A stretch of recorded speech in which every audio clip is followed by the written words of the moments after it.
Is the dark chosen path choosing you? 5 signs you can't ignore. There's a question that haunts the edge of your awareness, a whisper that echoes louder in the silence. Is something calling me? And not just any call, but a call from somewhere deeper, older, darker. It doesn't always come with words. Sometimes it arrives as a feeling that chases you in quiet moments, a subtle knowing that you're not like the others. You've tried to ignore it, to fit in, to silence the hum beneath your skin, but it keeps coming back, stronger, louder, stranger. And now you're here, listening, watching, wondering if this path, the one no one talks about, the one that feels like both a burden and a destiny, is choosing you. We've been conditioned to associate darkness with negativity, to fear what we don't understand. But darkness is not the enemy. In the spiritual realm, darkness doesn't mean evil, it means depth, mystery, the unknown, the unlit corridors of the soul where truth hides. And those who are called to walk this path, the dark chosen ones, are not ordinary seekers. They are the initiates of shadow, the ones chosen not because they are favored, but because they are capable of carrying the weight that others avoid. Click subscribe to this channel to get more profound spiritual lesson. But how do you know if this path is calling you? How do you know if you are one of the ones being chosen? Not by society, not by fame, but by the deeper intelligence of the universe itself. The first sign is the burden of knowing. You've always sensed things others don't. You walk into a room and feel everything, the tension, the grief, the lies no one speaks. You touch someone's hand and it's like you've touched their past. You see through masks, even when people try to hide behind them.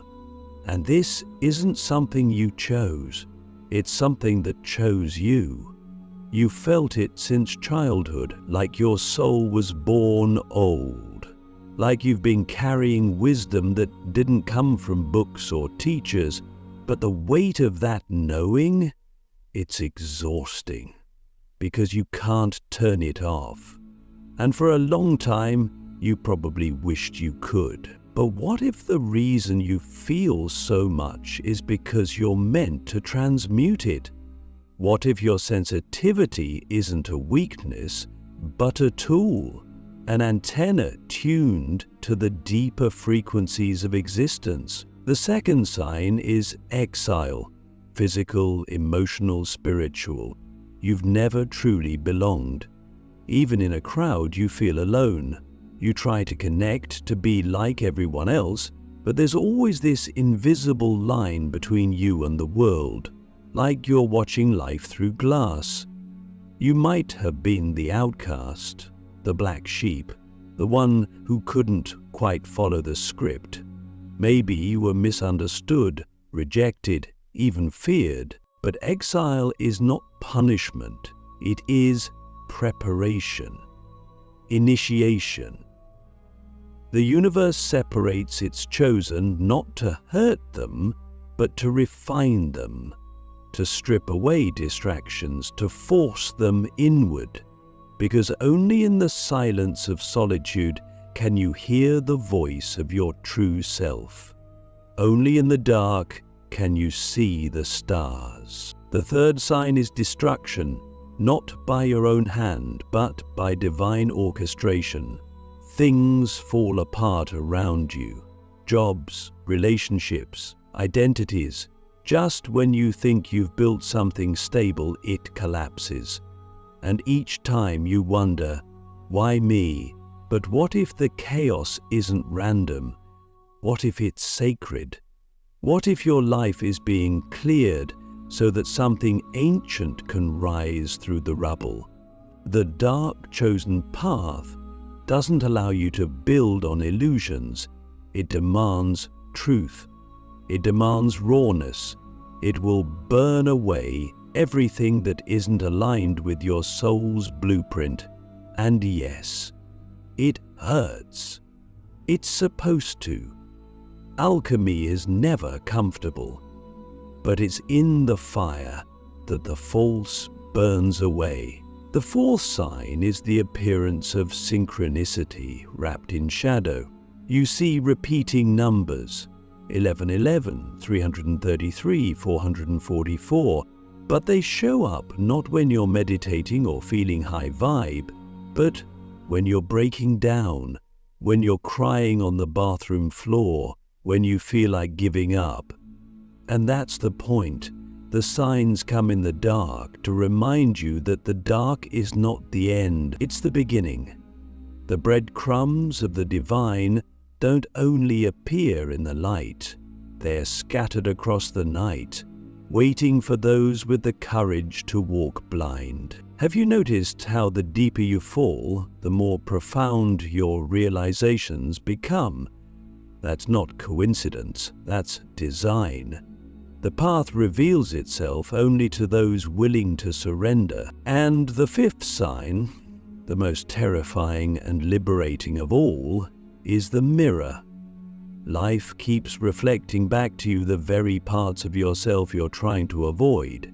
You attract people who trigger your wounds. You face patterns that won't break. You keep being pulled into situations that force you to confront your own shadows. This isn't a curse. The dark chosen path forces you to meet yourself, not the version you show the world, but the one you locked in the basement of your being. This is the initiation. This is what it means to be chosen by the dark, not to suffer endlessly, but to transform absolutely, to descend so deeply into yourself that you awaken the parts of you that carry the codes of your soul's mission. And that mission is not to run from the world, but to rebuild it, starting with your own inner universe. So let me ask you something now, and don't answer too quickly. Sit with this.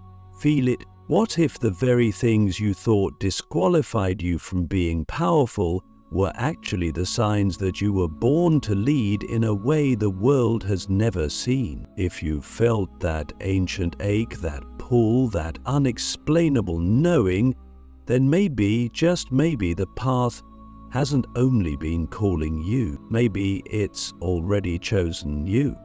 The sacred breakdown. Why falling apart is the first step to becoming who you really are. There's a secret that no one tells you at the beginning of the spiritual path, especially not the dark chosen path. It's this: before you become who you were born to be, you must first become everything you're not. And when that false self begins to collapse, it feels like dying, like your world is crumbling from the inside out. But that collapse is not the end, it's the sacred breakdown.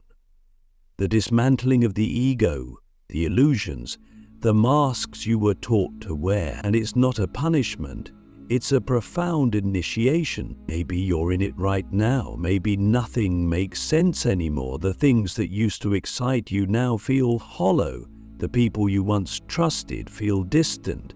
Your goals, your identity, your beliefs, they're all slipping through your fingers like sand. It feels like chaos, like failure. But what if I told you there's wisdom in the ruin? What if I told you that this is exactly what awakening feels like in the beginning? Not like light, but like loss. You see, the dark chosen path doesn't hand you a map, it rips it apart. It doesn't ask you to improve yourself. It asks you to unbecome everything you were never meant to be. And that process is violent to the ego. Because your ego is built for survival, not transformation. It feeds on certainty, on control. But your soul feeds on truth. And truth rarely feels safe at first. It burns.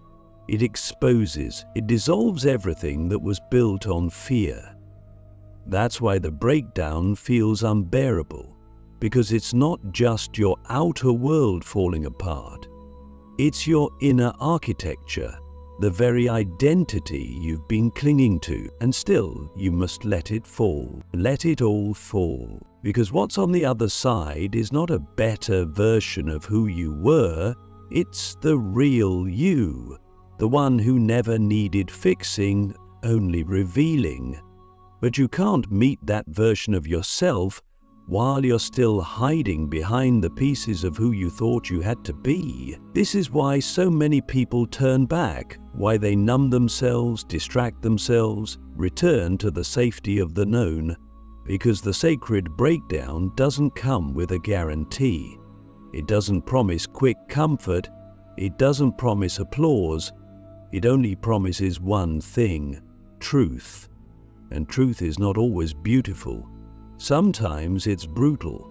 Sometimes it strips you bare and leaves you in the dark with nothing but your breath and your heartbeat.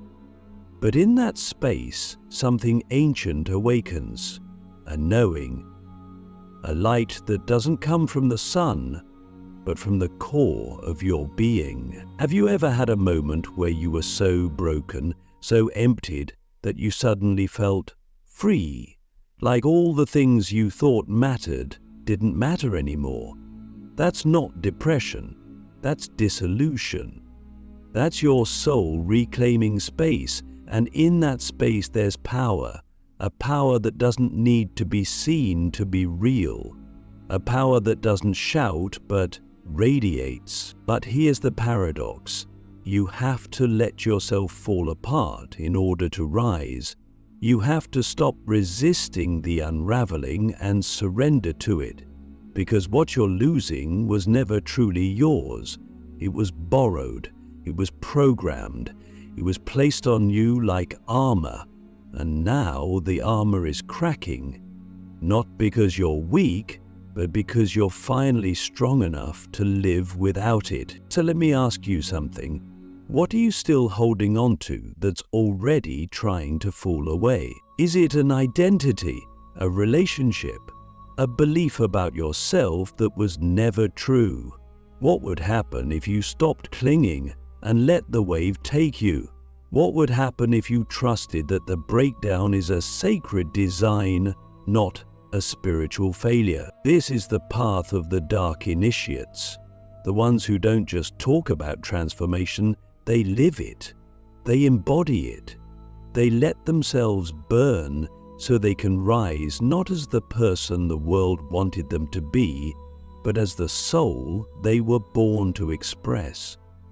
That's the real alchemy, not turning pain into performance, but turning pain into presence, into wisdom, into embodied power. And make no mistake, you are not alone in this. Every awakened being you admire has walked through this fire.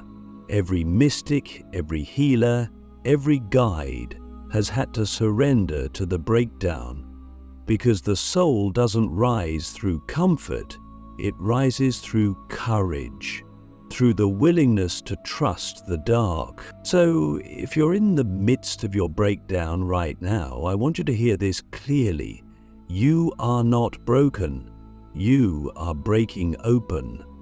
The path is not punishing you, it's preparing you for what comes next, for the version of you that doesn't need to pretend anymore, for the work you came here to do, for the world you came here to change.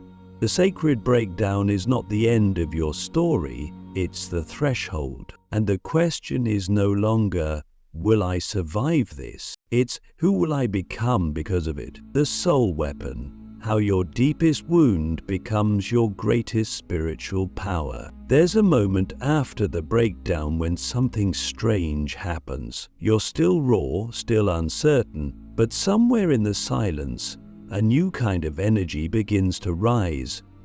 It's not loud.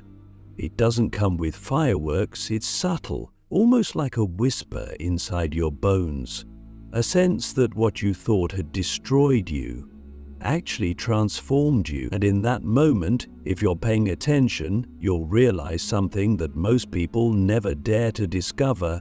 Your deepest wound is not your weakness, it's your weapon. But this weapon isn't made of steel or fire, it's made of story, of soul, of the pain that once shattered you, now forged into something so powerful it defies logic. You see, the universe never wastes pain. It repurposes it, transmutes it, if you let it. Most people don't. They carry their wounds like chains, letting them define them, letting them dictate what they believe is possible. But you're being called to something different. You're being asked to take that wound, that heartbreak, that betrayal, that trauma, and make it sacred. Think about it. What is the one pain you've carried for years? The wound that shaped you, haunted you, maybe even broke you? What if that exact wound holds the blueprint to your purpose? What if the part of you you've been hiding in shame is the very part that can unlock your soul's gift to the world? This is not metaphor, this is spiritual law. The pain that cut you the deepest is the pain that connects you most to humanity. It's where your compassion comes from, your empathy, your insight. It's the reason you can feel what others can't. It's the reason people open up to you without knowing why. It's the reason you sense things before they happen. Why you can hold space for chaos. Why your presence calms storms. Not because you've had an easy life, but because you've earned your wisdom in the fire. You've walked through hell and came back with your heart still beating. That is not weakness, that is sacred power. But to wield this power, to truly make your wound your weapon, you have to stop hiding it. You have to stop pretending it didn't shape you. You have to stop burying it under fake smiles and spiritual bypassing. You don't heal a wound by ignoring it. You heal it by integrating it, by listening to it, by asking it, "What did you come to teach me?" And when you ask that question, not with judgment but with reverence, the wound opens, not to hurt you, but to reveal its medicine. This is the path of the soul warrior, the one who doesn't just survive their pain, but alchemizes it into mission, into message, into movement. You weren't given this struggle because you were weak. You were given it because your soul knew you could turn it into gold. You were chosen not to suffer, but to remember that your pain is a portal, and when you walk through it, you don't just find healing, you find power. But here's the hard truth. This power comes with responsibility, because once you realize your wound is your weapon, the excuses fall away. You can no longer pretend you're powerless. You can no longer hide behind the story of your pain. You must step forward, speak your truth, share your gift, not from ego but from embodiment, from the sacred knowing that your life has prepared you for this. Every scar, every sleepless night, every time you thought you couldn't make it, it wasn't random. It was crafting you, sharpening you, preparing you to carry a frequency that the world desperately needs. So I ask you now, with all the love and all the fire, what if everything you've been through wasn't meant to break you, but to build the exact version of you that this world is waiting for? Sit with that. Let it sink in. Let it confront every lie that told you you are unworthy. Let it burn through every illusion that said your pain disqualified you from greatness. Because the truth is, your pain qualified you. It gave you access to realms of understanding that most people will never touch. And that understanding is not just for you, it's for those you're meant to serve, to guide, to awaken. You don't need to be perfect. You don't need to have it all figured out. You just need to be honest about where you've been, about what you've felt, about what you've learned. That honesty is your sword. That vulnerability is your shield. That truth is your superpower. You are not broken. You are forged. And now that your wound has become a weapon, the only question that remains is this: what will you do with it? The return of the initiate, living as a dark chosen one in a sleeping world. When you've seen what you've seen, felt what you've felt, and survived what you were never supposed to survive, returning to the ordinary world can feel like stepping into a dream you've outgrown. It's disorienting. You walk among people who speak of things that no longer matter to you. You watch them chase illusions you've already buried. You hear their laughter, their complaints, their plans, and you can't help but feel the distance. Not because you're better than them, but because you've touched a different frequency. You've stepped beyond the veil and returned with eyes that can no longer unsee. You've been initiated. But now comes the paradox. How do you live in a world that's still asleep when your soul is wide awake? This is the final test. Not the fire, not the breakdown, not even the awakening. The real test is integration. It's one thing to awaken in the cave, in the silence, in the sacred space of your own becoming. It's another to carry that awakening back into the noise, into the chaos, into the very system that once tried to bury you. But that's what being a dark chosen one truly means. Not escaping the world, but returning to it with new eyes, with new frequency, with a mission encoded in your very presence. You're not here to convince anyone. You're not here to wake up the whole planet by shouting truths they're not ready to hear. You're here to embody what you've remembered, to become a living, breathing transmission of authenticity, to walk into rooms and shift the energy just by being who you are. Nothing less, nothing more. That's your medicine. That's your impact. But it's not always easy. You'll feel lonely, misunderstood, sometimes even invisible. You'll want to retreat, to return to the isolation where it all felt clearer, and in those moments you'll have to remind yourself the world doesn't need more escape. It needs embodied rebels, people who can hold both shadow and light, people who can walk through the marketplace with sacredness in their step, people who can look at the madness and still choose love. And yes, you will lose people. You already have. The more you align with your truth, the more the false structures around you collapse. That's part of the clearing. Not everyone is meant to walk with you, but those who are, they'll find you. Not because you chased them, but because your resonance called them in like a beacon. That's how soul tribes form, not through effort, but through frequency. So, what now? Now you live it. Not perfectly, not dramatically, honestly. You speak your truth when it matters. You rest when your spirit asks. You create from your essence, not your ego. You touch lives not with grand sermons, but with quiet presence.